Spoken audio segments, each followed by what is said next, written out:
그렇다면 이 사람들을 어떻게 알아야 될까요? 두 가지만 말씀드릴게요. 첫 번째로 데이트를 할 때 극한 체험을 한번 해보시면 됩니다. 그러면 본 모습이 꽤 많이 드러나게 돼 있어요. 뭐 예를 들면은 등산 같은 거, 등산 싫어하는 사람도 있겠죠. 대부분 체력이 없어요. 움직이는 거 싫어합니다. 정적인 것을 좋아합니다. 그러면 그런 타입을 만나시는 게 맞죠. 그리고 뭐 여행 같은 거, 여행이 즐겁지만은 않아요. 가보신 분들이 알겠지만 체력이 필요합니다. 체력이 없으면 여행을 갈 수가 없어요. 집 밖을 떠나는 순간 고생이라고 하잖아요. 해외여행, 자유여행 한번 가보신 분들 알겠지만 힘듭니다. 거기는 먹을거리도 한국 음식이 아니기 때문에 입맛에 맞지도 않고 뭐 느끼하거나 그런 경우가 되게 많잖아요. 만약에 동남아 같은 경우는 배탈 날 정도로 물이 안 좋죠. 그런 거. 그리고 많이 걸어야 돼요. 체력이 안 되면 관광을 할 수가 없습니다. 무조건 택시 타고 다닐 수도 없잖아요. 해외 나가 물가가 얼마나 비싼데 비행기 탄다거나 뭐 여러 가지 그런 것을 한번 해보면 다 드러납니다. 방향 감각, 공간 지각 능력 다 드러나게 돼요. 어느 정도 능력이 나오는지. 그리고 체력 같은 거. 사람이 이제 극한 상황이 오면 좀 전에도 말씀드렸듯이 자기 본성이 나올 수밖에 없어요. 성격도 나옵니다. 짜증이 날 수밖에 없습니다. 자기 감정 컨트롤을 할 수 있는지 없는지 그런 것까지 다 나올 수 있어요. 같이 동료에 대한 그런 태도라든지 그런 게 다 나옵니다.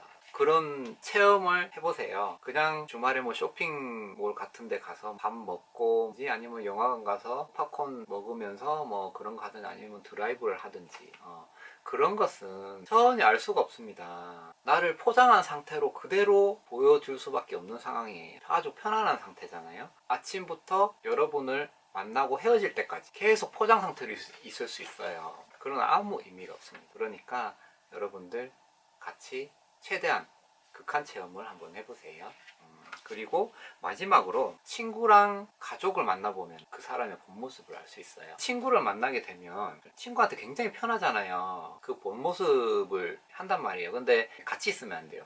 친구랑 그 사람이랑 있는 것을 제3자로 해서 이렇게 멀리서 본다든지 이런 상황을 만들어줘야 돼요. 그 사람한테 이렇게 친구한테 대하는 모습, 친구가 이 사람에 대한 이미지 물론 이 이성인 나한테는 좋게 말을 하겠죠. 그래도 친구를 많이 만나봐야 해요. 특히 절친, 가장 친한 친구를 가장 많이 만나봐야 돼요. 친한 친구 한 명 없다 그러면 저것도 문제가 있는 거예요. 사회생활 하면서. 그렇고 가족한테 하는 걸 잘 봐야 돼요. 가족한테 형제 자매나 부모님한테 집안에서는 정말 싸가지 없게 하고 정말 버릇없고 자기 성질 부리고 욕짓거리 하고 그런데 남자친구나 여자친구한테는 되게 잘해줘요. 막 순종적이고 자상하고 그렇다 그러면 한번 고려를 해봐야 돼요. 그런 사람은 나중에 오래 만나거나 결혼을 하면 그 가족들에게 대하는 모습이 나한테 대하는 모습이라고 생각을 하면 돼요. 그거는 100% 진리입니다. 가족한테 대하는 게 나한테 대하는 거다. 그게 본 모습이에요. 사람이 좋다 그러면 부모님한테 더 잘합니다. 더 잘해야 됩니다. 가족이니까 더 잘해야죠. 이성 친구가 나중에 저희 가족이 될 거잖아요. 그럼 가족한테는 이렇게 대하는 게 맞나요? 아니잖아요. 가족한테 잘하고 외부 사람한테 잘해야 되는 거. 언젠가는 가족이 될 사람입니다. 가까운 사람한테 잘 못하는 사람들은 한 번쯤 또 고려를 한번 해보셔야 돼요. 뭐 어쨌건 그러한 모습을 갖추려면 인생을 바르게 살아야 돼요. 바르지 못한 방향으로 나가게 되면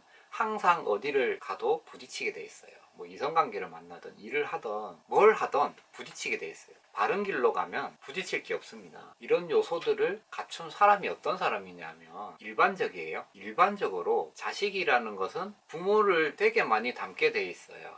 저도 놀란 게 저도 부모님을 닮고 싶지 않은 부분도 되게 많은데 어느 순간 보니까 되게 많이 닮은 부분이 많아요. 자식이 부모를 다 따라하면서 크잖아요. 말이라든지 행동이라든지 다 부모님의 그런 거 배우면서 자란단 말이에요. 나는 부모님처럼 되지 않을 거야 라고 해도 그 행동은 조심할 지연정 자기가 의식하지 못한 다른 부분이 담게 되어 있어요. 부모님의 영향이 얼마나 큰지 그건 아셔야 돼요. 그렇기 때문에 일반적으로 양가 부모님이 계시고 금술이 좋고 행복한 가정에서 바르게 잘 자란 아이가 성인이 돼서도 바르고 사람들한테 잘하고 모든 면이 갖춰진 사람이라고 판단이 되는 거예요. 어른친들이 항상 그렇게 말씀하시잖아요. 그 말이 틀린 말이 아니에요. 맞긴 하지만 그런 사람이 많지 않습니다. 만약에 그런 사람이 여러분과 소개팅을 했어요.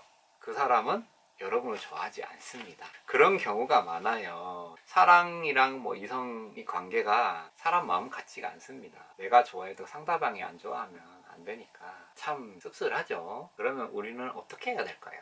능력을 갖춥시다. 그래서 사람을 판단함에 있어서 어찌 이것만 가지고 퍼센트 판단을 할 수 있겠어요. 제가 말씀드리는 것을 참고를 하셔가지고 앞으로 좋은 사람을 만나서 행복한 사랑을 할 수 있기를 바랄게요, 여러분.